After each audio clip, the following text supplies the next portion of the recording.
Alrighty, thanks for joining me. It's been like 2 weeks since I posted a video, and it's because I've been so busy.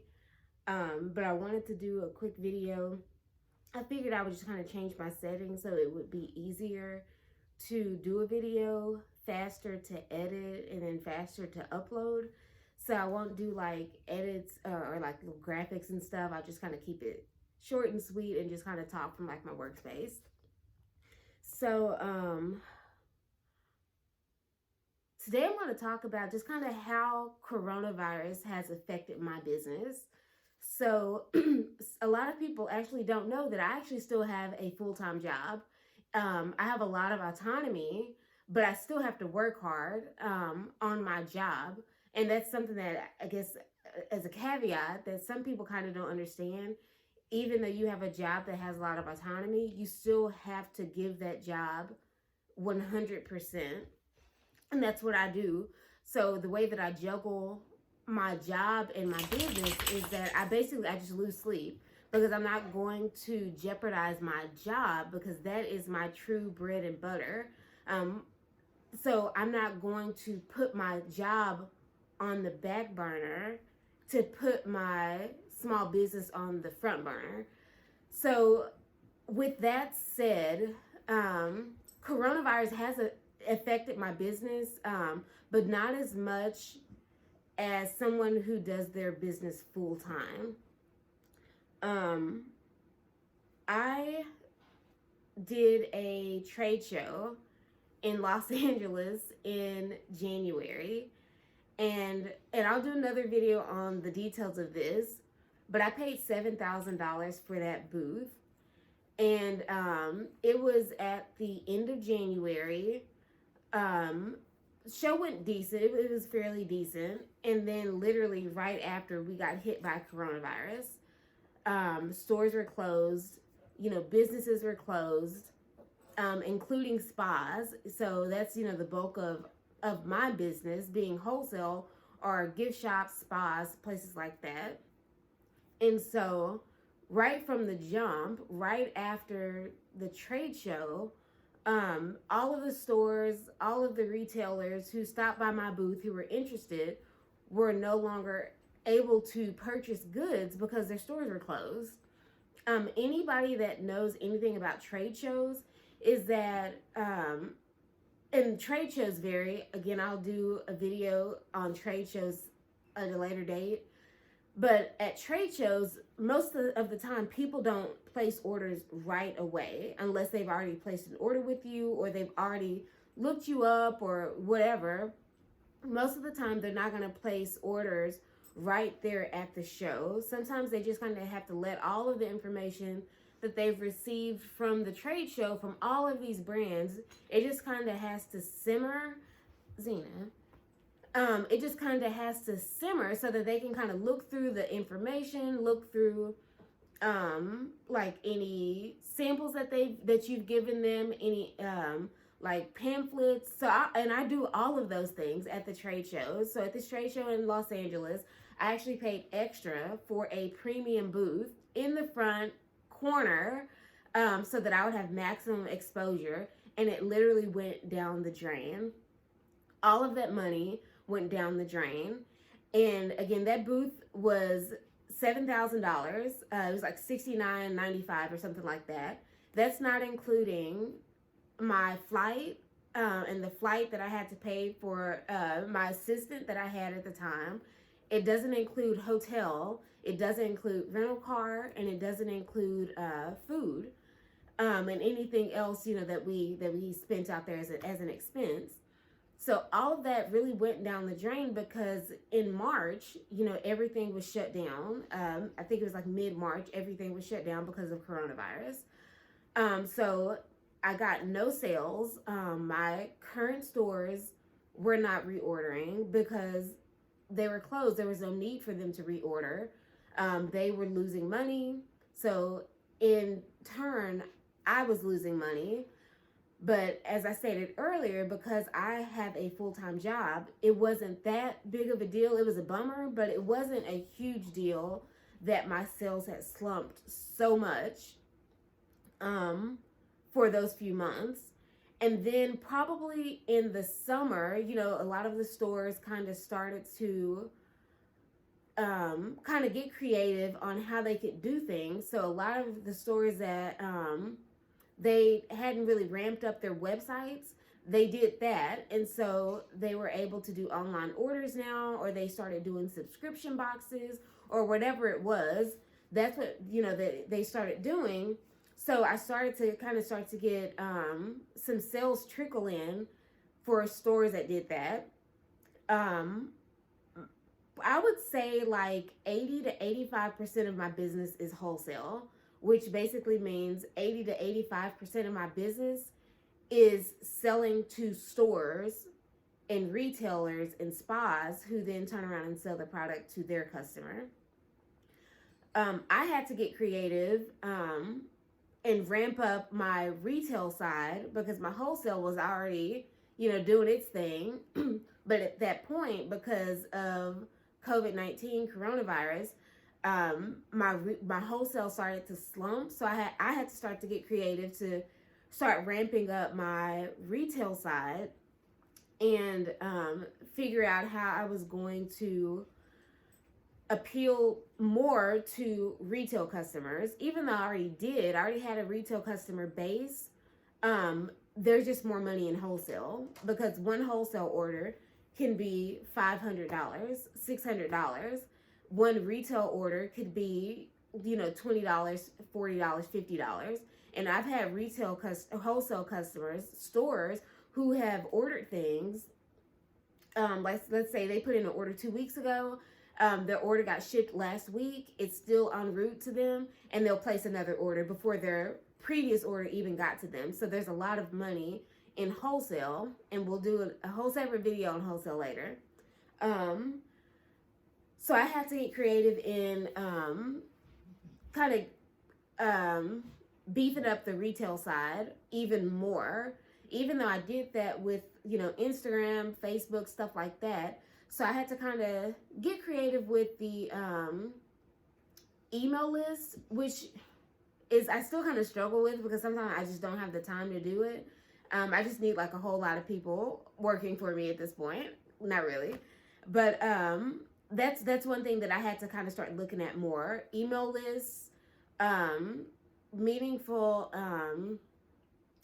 social media posts, giveaways, stuff like that, collaborating with other people. And some of my retail stores, they were really, really doing things that would help to save their business. And because I was a vendor, or because my product was in their store, I kind of reaped the benefits of several stores because of what they were doing. And people were staying at home, so people were ordering more. One thing about the type of product that I sell versus someone who maybe sells fashion, who sells clothing, anything that's some type of attire, their businesses really slumped because people were staying at home. There's no reason for me to buy a new outfit because I'm staying at home. And I saw that loungewear actually increased. People started really getting savvy on making loungewear because people were staying at home. Mine, because it's Bath and Body skincare, it really harped on that self-care aspect. So where people are staying at home, they're losing their minds, taking care of themselves, pampering themselves, made them feel better.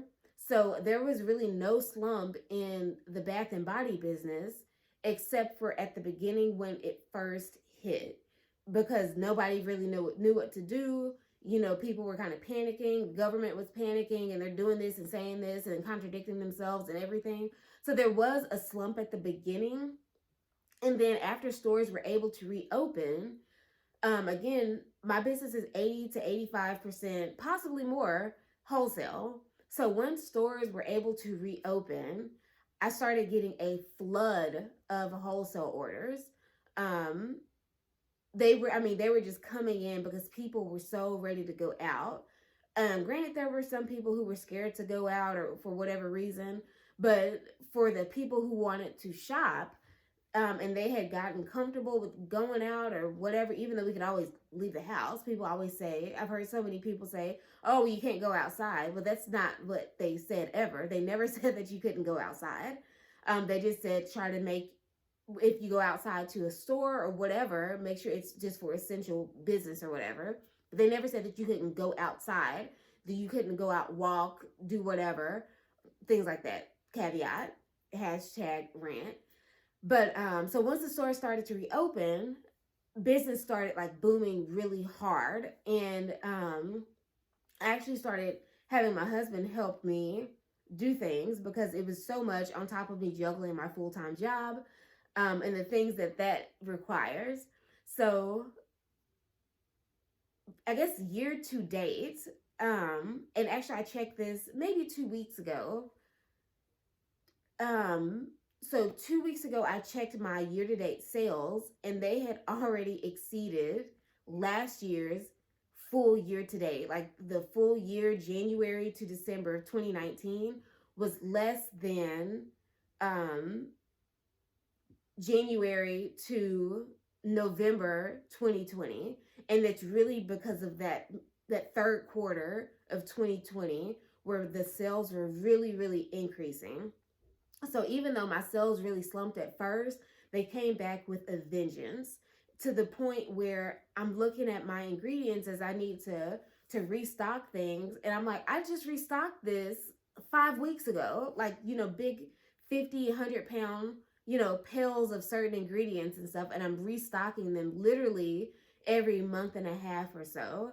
And I'm having to buy a bigger bulk because of the demand for Bath and Body, especially the shower steamers. I talked about that before, with the shower steamers being such a big hit across retailers. That's one of the products that a lot of my retailers end up reordering literally, on a monthly basis.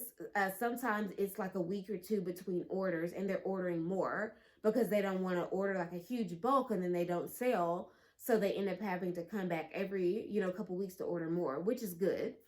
So I know different businesses have really slumped, but again, Bath and Body, self-care, skincare, it's really done well. Any kind of self-care business has pretty much done well during the coronavirus. Typically any food product that is not like a group setting type food product has, I think, done well. I think one of the biggest industries that's probably been hurt the most is like the apparel industry, because people were not going anywhere. Everybody was either staying at home or they're just going to the store to get something and coming back home. So that's essentially how coronavirus has affected my business. It hasn't been bad. It just, kind of like delayed gratification almost, where it slumped at the beginning. I felt like, man, this trade show was a waste of money, a waste of time, a waste of effort, but it ended up coming back and doing really well. And I actually did end up getting some sales from vendors that were at that show, of course, months later, after they were able to get a grasp of, how to deal with things. Some of my retailers have not placed or any reorders at all this year.